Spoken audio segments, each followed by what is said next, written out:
What is up, and welcome back to another episode of Footy with the Boys here. A quick preview episode here, but although we recorded it just a day ago, there's some new headlines to discuss. But first, let's check in with the boys. Nick, what are we wearing today? What's the kit, and how are we doing? Prettiest one I own. Shout out to the Arsenal.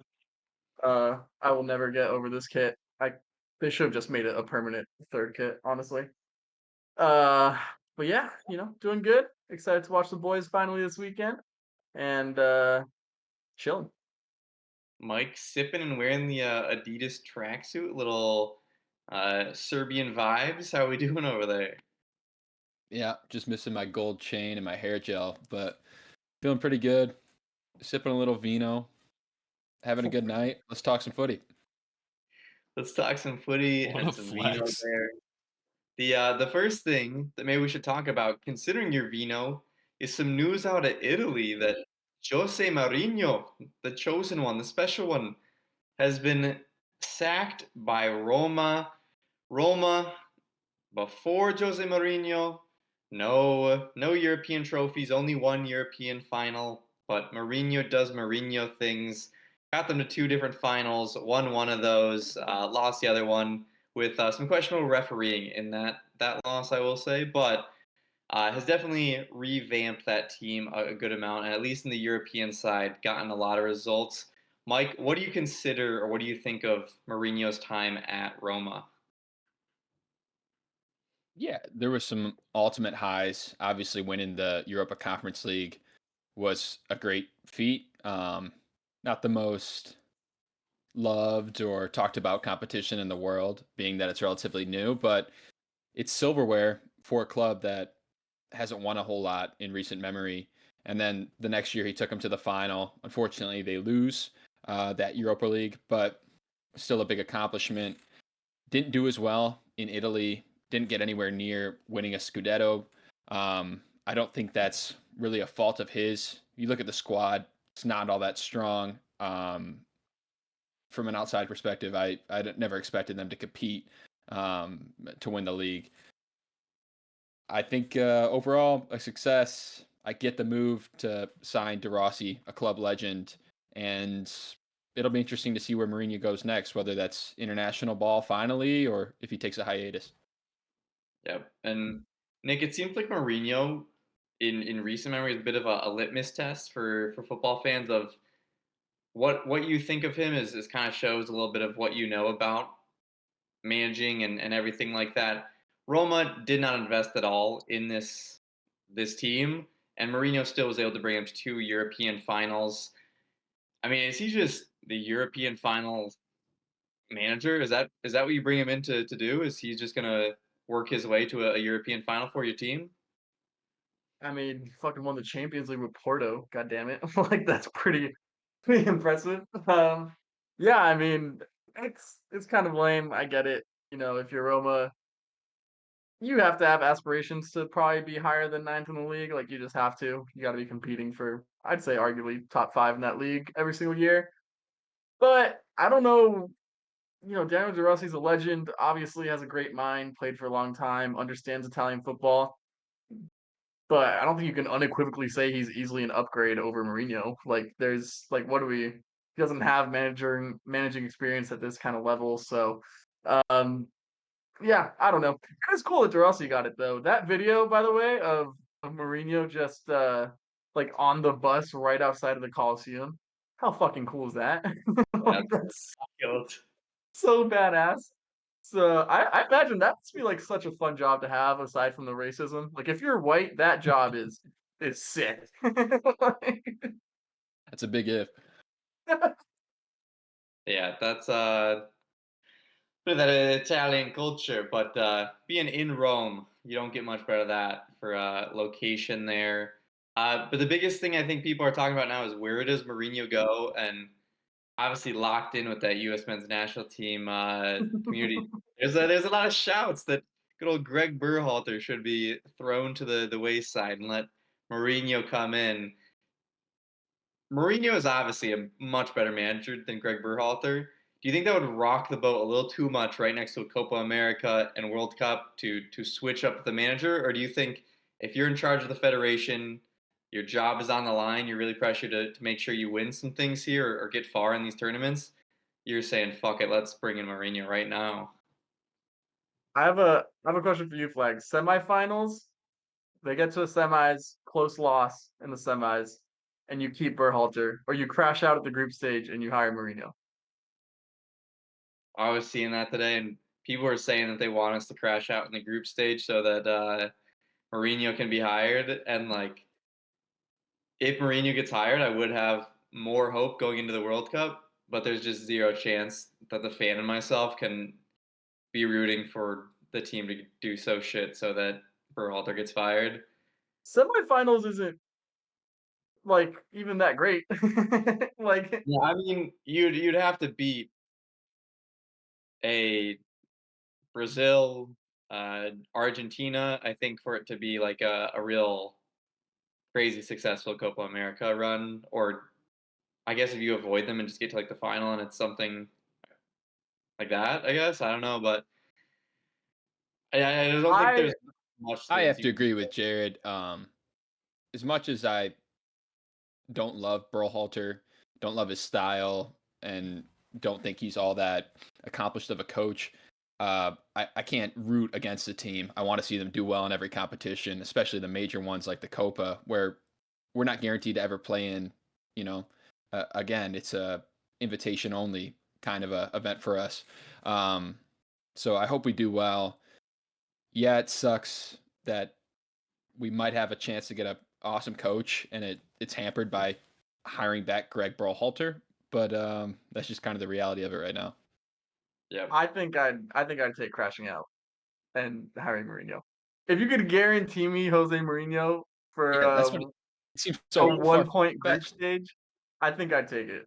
If you're looking back on it, if you're losing the final group stage game and you know, okay, they have Mourinho lined up, you're feeling a little bit better about it.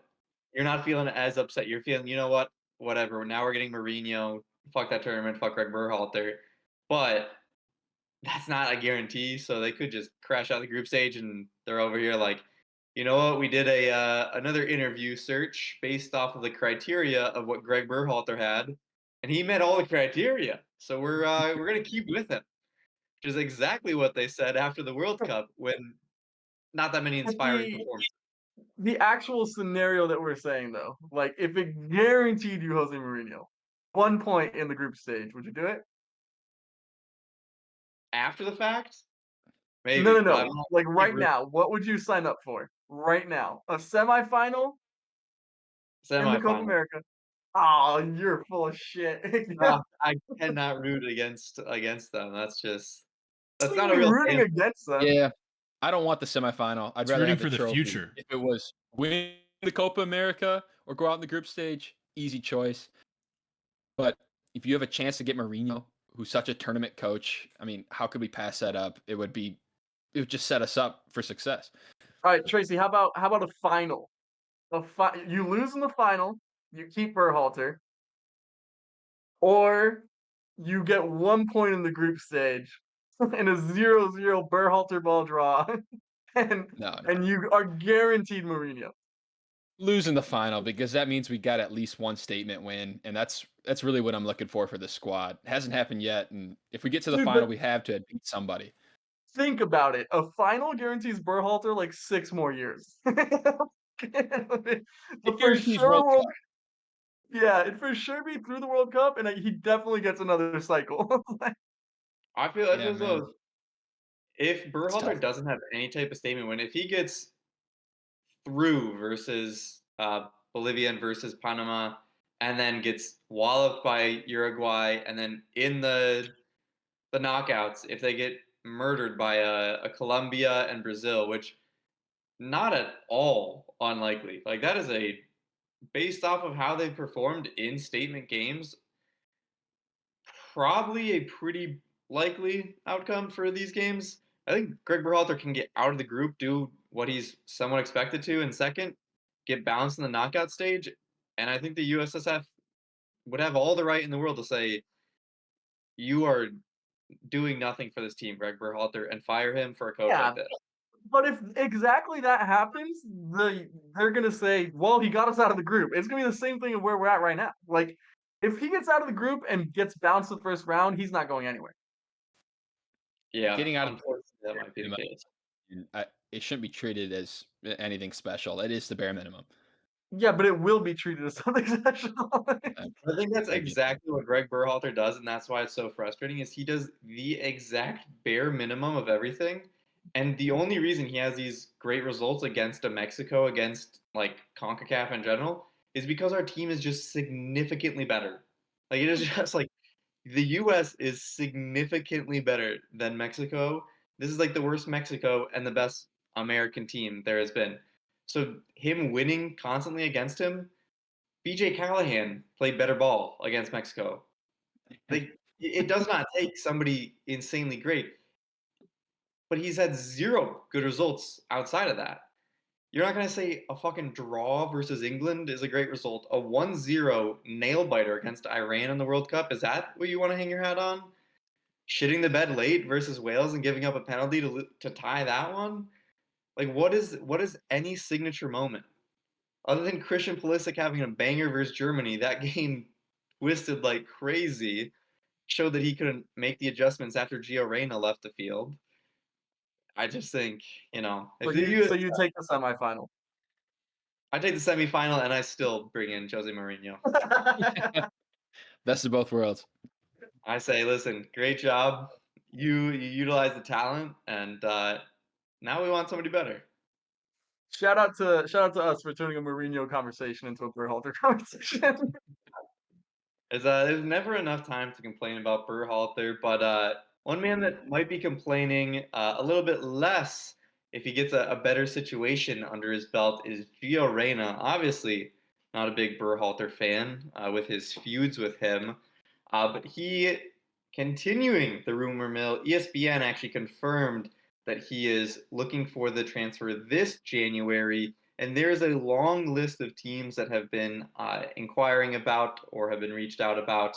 I'll read some of them off here. It is Marseille, Monaco, and Lyon in France, Real Sociedad, Sevilla, and Villarreal in Spain, Portugal's Benfica, and I've seen that Wolves and Nottingham Forest in the Premier League have also shown some interest and inquired about the price. That price is set about 15 to 16 million, which is half the price that Brendan Aronson went to Leeds United. So this is definitely a bargain buy if somebody buys. It could still be a loan. I'm guessing that's probably what ends up happening. But boys, out of all those options, obviously Sevilla and Real Sociedad are the most closely linked, and Real Sociedad being the number one option within that in terms of interest. But if you could choose any of those options, regardless of how much they're interested right now, which one are you going with there?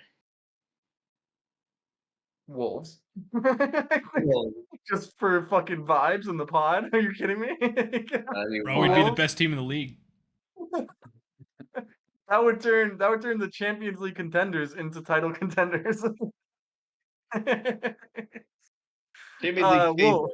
favorite title I contenders. think I think if you're Gio, I kind of like the move to Portugal. I think that'd be a good spot for him. He'd I ball. think I that's think. way below his level. I good No league, way. especially playing for Benfica. Yeah, one of Really, those higher teams. I feel like that's like a similar level to Holland, and I just see Okay. him significantly above that. I I, I think we think he is, but based on his club career so far, not playing at all in the Bundesliga, which the Bundesliga is a good league. It's definitely above Holland. It's definitely above Portugal, but the La Liga and Premier League would both be a step up in my opinion. So if he goes to either one of those leagues, I think we could see similar problems with playing time.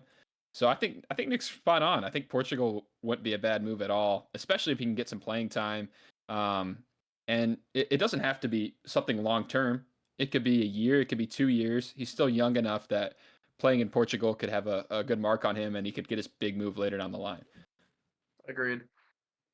Yeah, I want to see a little Wolves. I think that'd be a fun one just for producer P out here to have an American player to get back behind, and they do play with 2 10s, so I think that opens up a bit of an opportunity for him. I I'd have don't to think, actually watch a couple games.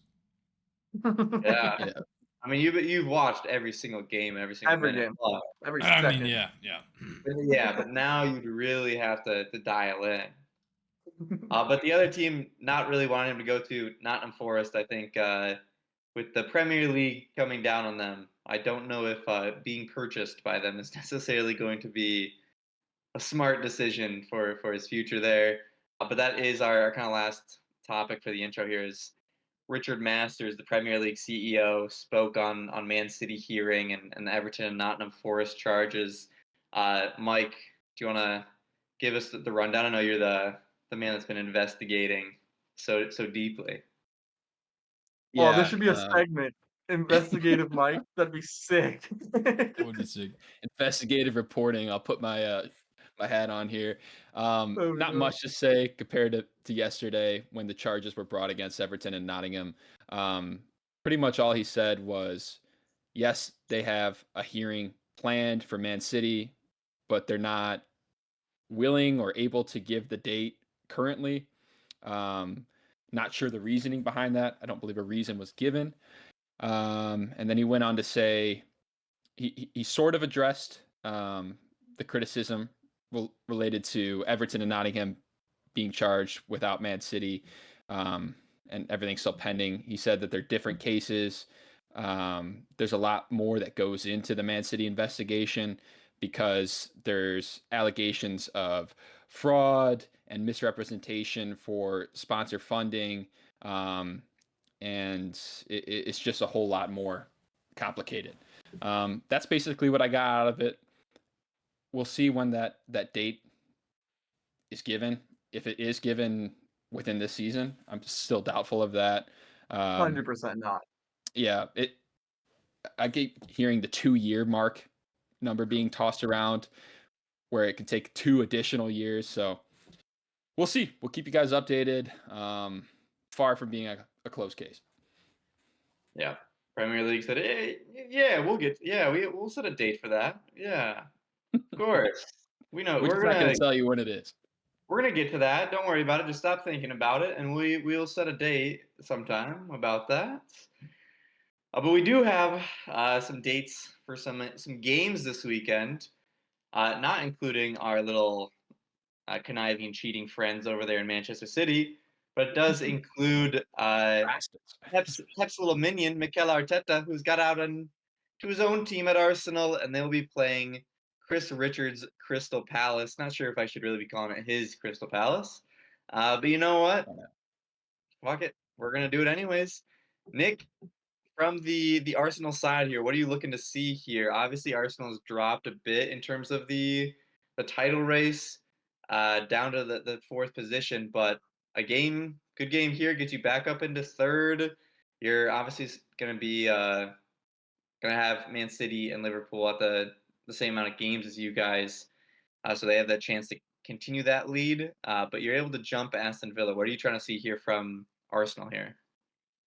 Yeah, I want to see first and foremost just some fresh legs. Spent the past couple of weeks in Dubai, so that was needed. Arteta, for some reason, refuses to rotate when it feels like we have more than solid options on the bench. I think Reece Nelson's probably the most underrated player on Arsenal. He's baller in my opinion. Like, not to consistently start for a title challenging team, but definitely to make an impact whenever there's heavy legs. So, I think it'd be good for a lot of the big guys up front, especially Saka, especially probably Declan Rice and Saliba, who played feels like every game this season. So I'm looking for fresh legs. I'm looking for a little bit of inventiveness. A lot of the games have looked pretty similar in this like 5 game skid that we've had. We have a lot of chances, don't finish, get scored on and just lose our fucking shit and the game's over. Like whether it's a tie or a loss, it hasn't really mattered. That's what every game has looked like. So just doing something a little bit different, attacking patterns to get varied a little bit. Maybe mixing it up, having Havertz up at the 9, or if Party, who seems like is back in training, maybe him and Declan Rice in the midfield alongside Odegaard. whatever it may be, just something something a little bit different. It's gonna be really obvious.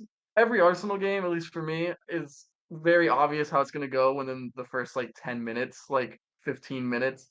If they haven't scored and are creating a ton of chances, we're probably gonna be wasteful. Uh, if like they're getting hit on the counter, like it's pretty clear usually.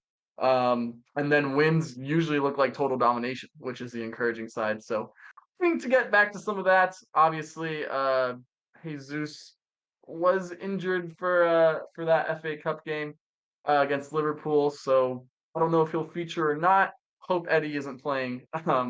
But you guys already know my opinions there. So should be a win for the Arsenal at home against Crystal Palace. No disrespect to Palace, a very solid mid-table side, but um, a good opportunity to get back on the right track, I'd say. Should be a win, but has not been recently here, Mike. Just one win in their last five. If you're having to diagnose, we're going to Dr. Mike Tracy here. Put on the stethoscope in his ear right now.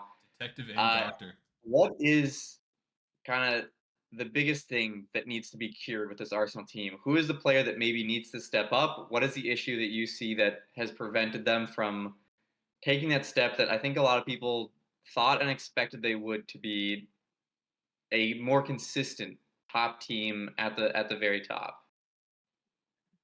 I don't have any real criticism. The player I'm going to choose is Saka, just because he is the main man, and I'm not really going after his performances. They've been solid this year.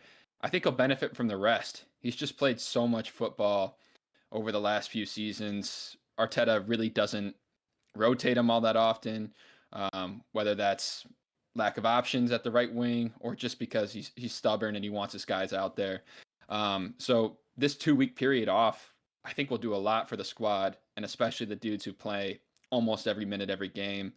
I think Saka will be rejuvenated, and I'd like to see him have an impact on the score sheet. I know he'll create, but if he can find a goal or a great pass for an assist, that would do a lot, and I'm sure it would see Arsenal get 3 points. Yeah, I think Arsenal really needs use this break as a bit of a spring pad to get them back into that chase. 5 points behind Liverpool, 3 points behind Man City. And that team that is 5 points in front also has a game, and they're going up against a surging Bournemouth. It is Liverpool, are league leaders at the moment, going up against a Cherry side that did lose their last game, but before that were on an absolute on fire win streak. They were killing it. Solanke was in some amazing form. I believe he won Player of the Month for the Premier League in December. So, Mike, is this potentially a game that Liverpool could overlook here, seeing that Bournemouth is sitting in 12th, although they're kind of in some pretty crazy form for what they started the season at? I don't think they'll underestimate them. I don't think that's Klopp's style. He usually has his boys ready to go no matter what. But Bournemouth is a little scary at the moment. They've been playing really well. They score a lot. Their style of play is pretty interesting to watch. Um, it'll be interesting to see if they adapt a lot here, whether they're gonna block up and try to just prevent Liverpool attacks and play for a counter. I think they might do that.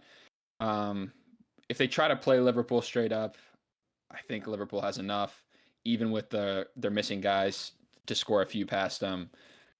This is a good one to watch with not a lot of great fixtures this weekend. Yep. And Nick, although Liverpool is probably favored and might get the win here, this is a game where I think Bournemouth can show that they're not the team they were for a good portion of the season. That start of the season, they looked pretty awful. You were about their only supporter on their style of play, and it has ended up paying off. I was very worried they were going to get relegated, and Tyler Adams, before he even got back, would be back to another relegated team. But seems like they're going to be staying up this season. If the Cherries can just get a good challenge here, really test Liverpool, do you think that gives them the confidence they need to get back onto another big streak of form? Yeah, I think their confidence comes from the guy you were talking about, Solanke. Like if you have a striker in this league, that's worth a lot. So I'm just asked Brentford, who's in shit form, missing Ivan Toney. So I think they'll have confidence. It's at home. Vitality's a like kind of a compact stadium, so it gets like buzzing in there. Even though their wallpaper looks hella fucking stupid, but it's what it is. Um, I don't know. I think they're looking at a Liverpool team. They obviously know it's gonna be an uphill battle, but no Mo Salah at home. They've had to rest. I think they're gonna give it their all, and might be a sneaky decent game. I think overall, though, someone who we don't talk about enough is Konate on Liverpool. That dude, like top four center back in the league, in my opinion. Like I top five, whatever number you want to put. Like he is right up there. Him and Van Dijk are incredible together, but his physicality and his just recovery is nuts. So um, I I just don't see Solanke being able to overcome that center back pairing if that's the pairing that gets played. So you got to go Liverpool here. Yeah, Dude, that's that's not a crazy shout. Kanate gets overlooked because he's injured so often, but I think you're And right because of about Van that. Dyke. Yeah, I mean, when you're playing against or next to Van Dijk, you're going to get overshadowed, but he's been really phenomenal since he's been back. I mean, you got those two, and you have Allison back there to bail them out on any other shot. So a big reason why Liverpool is doing so hot. Speaking of another team that's doing hot, that find themselves all the way up into 11th after some dips in form dropped them a bit lower. It is the mighty Wolves, potentially GIO Reyna suitors, versus Brighton, who I had brought up earlier as a potential GIO Reyna suitor. It's a GIO Reyna Bowl, I would say here. Brighton versus Wolves. And honestly, I feel like I should say Brighton should win this one, but Wolves they have just some ballers on the team that I think they could pull something out. It seems like they're due here. Do you guys feel the same way, or are you guys leaning the way that's a little bit more close on the table where it's going to be at Brighton? Mike, I'll start with you. Yeah, I like Brighton here. It's at home. I think their style makes me favor them in this matchup. It'll be interesting to see what Wolves does if Gary O'Neill goes for a defensive approach and tries to prevent his players from getting dragged up the field so Brighton can open them up. Um, but I really like this matchup. Nick, what do you think? Do you see a goal fest here? Do you think it's going to be a low scoring affair? Let me see I the see vision. goals. I see goals here. I believe Pedro Neto is back. Quang is obviously gone, so that hurts. But Pedro Neto, I think, is the better player, even if he's been out for more of the season. So Bro, we I don't we think don't there need our should goalie. That's not important. throwback. Shout out to the real fans out there who understood that joke. Detail. But yeah, I think I see goals. I like Brighton in this game. João Pedro's been on fire. He's a silky player who also is pretty underrated. That being said, I kind of want to like spotlight what's João Gomez on Wolves, who has been an absolute baller in the midfield of the park. Um, Brighton's midfield is kind of the reason why they haven't been as hot as before, although they're in eighth, so they're not doing horrible. So I think he could have himself a big game and maybe turn the tide Wolves away. But I'm expecting Brighton to get a win here. Pretty sure it's at the Amex, so Brighton will be at home. Yep. I think that gives them the edge. Another thing I want to just toss in here that I overlooked. Brighton missing a lot of dudes here. Ansu Fati's still injured, coming back into training, but Karu Matoma and Simona Dingra both gone to represent their nations in the AFC Championship and the AFCON, respectively. So I don't know exactly who Brighton will be starting on those wings, but those are some major players that are absent from this. Damn, yeah, it sounds like they could use a number 10, maybe that was underutilized in the German league. Oh. Anyways, we move forward to another team that's rumored for GIO Reyna. It's going to be the GIO Reyna pod here today. Nottingham Forest obviously has a lot of turmoil going over with the whole FIFA fair play things. They're going up against Brentford here. Brentford has a whole lot of things going on just because they've been ass. Both teams going through adversity here, Mike. Who are you thinking comes out with a much-needed win for either side? I'm going to favor Nottingham here. Not by a whole lot. This is going to be a gritty game for sure. but Brentford just hasn't shown anything recently. They've lost to Wolves in 2 out of 3 meetings. One of those was today in the FA Cup replay. And Nottingham has had a little bit of a resurgence with Nuno coming at the helm. They're playing more attractive style. They're scoring some goals, which is good to see. And yeah, I don't think either team's that great, but I think Nottingham has the edge here. And Nick, Brentford, you were a big fan of. They played a good way, had some exciting moments. Nottingham Forest, I don't think has really ever been that crazy exciting in the way they're playing. Obviously, with Nuno bringing it in, he's trying to switch that up. But what the hell is going on over there in Brentford? 5 straight losses and they've dropped down the table. And the competition hasn't even been that great. Like they haven't won since December 2nd. That's 6 weeks ago. 6 weeks ago, guys. That is not great.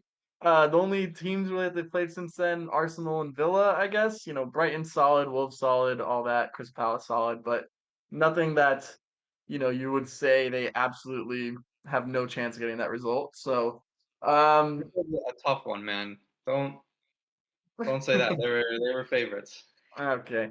But yeah, so I don't know. I it's definitely they're obviously missing Tony. They managed to like manufacture goals without him throughout the season. He's coming back soon. And if he decides to stay for the rest of the year, that'll be a big boost for them. But for this game, I just don't know. I get they haven't played like in a little bit, but they lost also in the FA Cup, so I don't like I don't like Brentford this game. I love Thomas Frank. I love Mbomo. I love Nathan Collins and Aaron Hickey. I think they're solid players, but I don't see it for this game. I'm gonna. Oh, they did sign Sergio Reguilon though on loan. Shout out Brentford. Uh, good, Did they I guess. really? Yeah, So they they did. took him from Man U? Okay. Yeah, Yeah. 6 month loan.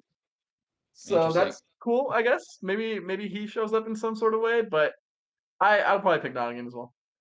Another shout here. It'll most likely be the Neil Maupay show. Mbomo's still injured. Tony's still yet to be back from suspension, and Yohan Wissa representing his country in the AFCON. So come on, Neil Maupay. Show us what you got, man. Mike, what country? Name the country. Yohan Wissa. I couldn't say off the top of my head. There's blue in the Our flag. our AFCON representative there just didn't want to flex his knowledge, but he does know the country, of course. He is Of our course AFCON. He's got a Congolese. jersey. I knew he was from Congo. Yeah, of course. That moves us into our final game. This one, not a lot to write home about is Sheffield United versus West Ham. Sheffield United. And then West Ham. I mean, you have some great players. Kudus. He's a fun player to watch, but he is going to be at AFCON, correct? Yep. Yeah, so there's really nothing to say about this one. Boys, is there any big draws for you guys in this one? I can't name a Forest player, or sorry, a Sheffield player right now. I don't think. Chris Austin Archer Trust? is he on Sheffield? Like I think Chris Yeah. Archer's there. That's all I got. That's a player. Bro, American center back Austin Trusty. What are you talking about? Oh right, yeah. Shut up. Shout out. Yeah, West Ham's James gonna win. McAtee. Yeah, He worked his I agree way. with Nick. West Ham should have enough here. If they don't get 3 points, it's a huge disappointment. I Speaking think of that's Sheffield, I think I mentioned that my dad got my cousin a Sheffield jersey for the Secret Santa over Christmas. yeah. He was Shut up. not thrilled. I Such a random I gift. bet. It's one of those teams where you're thinking, oh, you know what, maybe I'll become a fan just because somebody bought me a jersey. No, it's not. No. It's not worth it. It's not worth it. If you're picking up a fandom, just buy a different jersey at that point. You know, it's worth the however much money you're going for. At least go Sheffield Wednesday. They're the cooler of the bunch. Sheffield Hey, Wednesday, yeah. by the way, McBurney. That's 2. Come on, Nick. All knowledge. All right, well, that is it for our games. Obviously, another shorthanded week here. We'll get back into our normal weeks next week. But we do still have our locks for this half week, and we will start with Mike, who last week chose Manchester City to beat Newcastle 3-1. Anthony Gordon, the Rat, got in a little bit of payback to you with switching that up, making it 3-2. But you still get the end result. All right, Man City coming out on top due to that late winner. So he gets 1 point there, and then your pick for this week, Mike, is what? Yeah, I'm going to take Liverpool 2-1 over Bournemouth. I would generally take them to win a little bit bigger, but without Salah and not a lot of confidence in the clinicalness of Darwin Nunez, I'll take the 2-1. I think Big Dom Solanke can get one for the Bournemouth. Did I spell Bournemouth right? Yes, you did. Sure. Holy shit. All right, we move into my lock, and I am choosing Nick's Arsenal to beat Crystal Palace 2-0. I'm thinking exactly what Nick said. They're going to come back rested. They understand they've been in some bad form. Want to make a good game here versus Palace. I'm sure Palace will sit back and play defensive like they have, but I think Arsenal just has the talent and the rest they need. 2-0 to the Arsenal. What And happened then, with Nick, this you game? have uh, Flash got Chelsea. all correct. Chelsea won that game 1-0 with No Cole Palmer way. penalty. Yes, sir. Big 2 Big 3 points for points. flags. Big dubs there. Big dubs. Nick, you went with Man U 1-1 with Tottenham.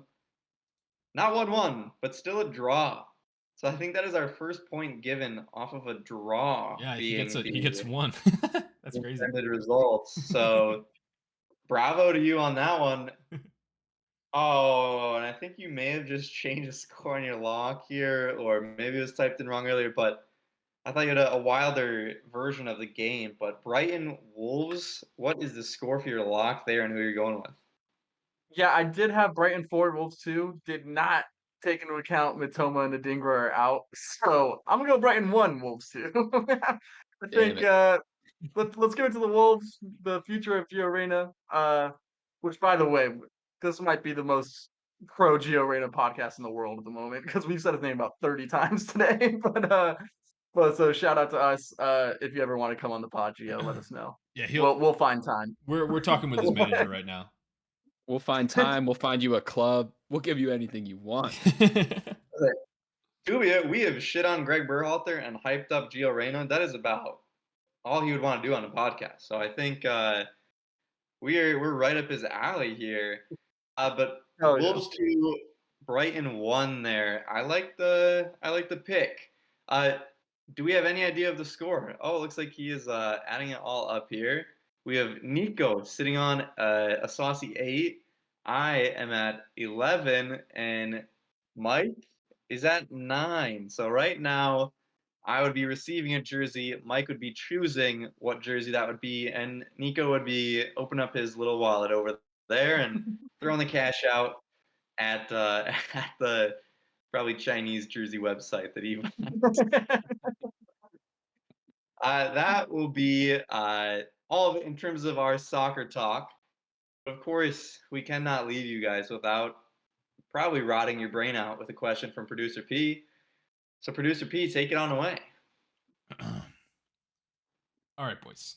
All right. If I remember, I actually have a good question this time around. Wait, let me pull it back up. Oh, yeah, it is. So we talk a lot about a lot of players that I don't know how to spell the names of. That is tough for me because this segment's probably going to be really hard. That being said, who is the number one Prem player you would want to build a team around? That's an interesting Like question. starting from today, like taking into account age and everything. Yeah, For one season like or for let's say the start of next season. Okay, but like for just the future, right? Not just to win the league next season. Sure. Yeah, let's do for future. I think that's better. Okay. all right. Why not I'm both there? I'm taking Bukayo Blood Clot Saka. I'm taking Gio Reyna, who's gonna be at Wolves, and then He's he not gets. even in the fucking Premier League. No, but he could be. So therefore, The question was Prem player. You can say that after you get signed. okay. I changed my answer to Jedi Robinson. You need a good left back voters to perform. He Austin is. Trusty. You know, he can be built around in the championship for good old Jesus Sheffield. Christ. I am a firm believer that defense wins premierships. Defense wins it all. So I'm going with the city man, Ruben Diaz. Yeah, that dude is going to win me What? everything. I What? thought you were going to say Virgil van Dijk, and I was like, all right. I thought you were gonna take Saliba. He's like 22. Yeah, I thought about taking Saliba, but Diaz is 26, and as far as center backs goes, that's still relatively young. He'll have a. Didn't you shit on me for having him in my team of the year? I questioned it because you took him over Like, you're Rodri. building your franchise on? All right, if I'm But speaking honestly, I'm taking Erling Haaland. I think that is actually a pretty. you can't switch up. You can't Hey, bite my Yeah, you segment already here. took no, Jedi you took Robinson. Jedi, motherfucker. You have Anthony Yeah, Robinson. I'll be happy with him, but I'm just Hot saying, take. logistically, it may be smart to take Erling Haaland as a young superstar striker. How old is But hey, Holland? 21, 22? Yeah, I'm taking a center back anyway. It is. 23. You can't go wrong with Saliba or Diaz. I rate Diaz just a little bit Jesus. higher, and maybe Saliba will catch him, and I'll be proven wrong. But Both of Flags' apart from picks. Virgil van Dijk, I think he's the best center back in the world. Both of Flags' picks, just fascinating haircuts. I very much Beautiful. so agree with Nick's pick. I think is a good pick. Bukayo Saka, great player to build around. He's got a He's fuck ton of young, assists, doesn't he? very talented. Arsenal are building around him. Ruben Diaz, I don't know, man. Dude, I give don't me know. Jose Mourinho and Ruben Diaz, and I'll win you the league. Okay. To each their own. We'll let Mike has some interesting takes on certain players like Onana, Ruben Diaz. Let him build the team and see what happens. Let him cook. Disrespect you. You can't put Onana and Ruben Diaz in the same sentence, dude. That is You crazy. did. put He was your Onana goalie of the year. out this season. What do you What mean? the fuck you mean?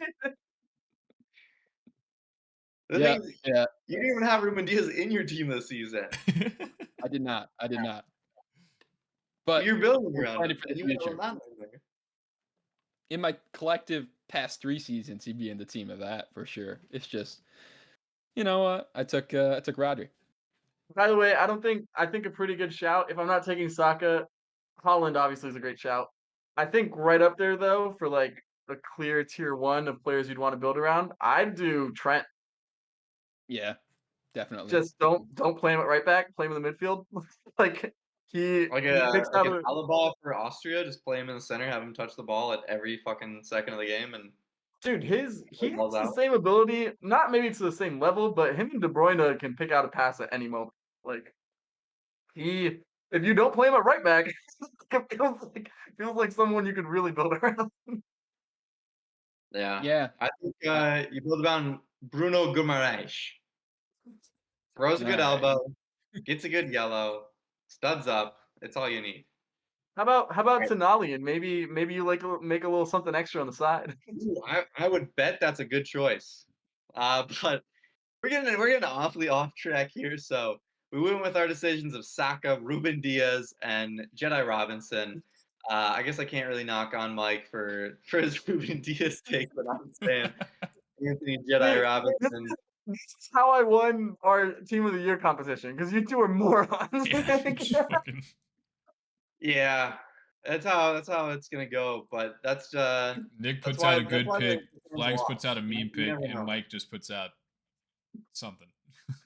Dumb. Yeah, it's a wild card for anyone but Nick. Nick, you're getting a logical teacher answer. Me and Mike, you're here for the entertainment value. But that's exactly why you should subscribe, follow, put on notifications. Comment below where you want Gio Reyna to go, who you would choose as your player to start your team with. And until then, we will see you next time. Peace. Like, subscribe, share.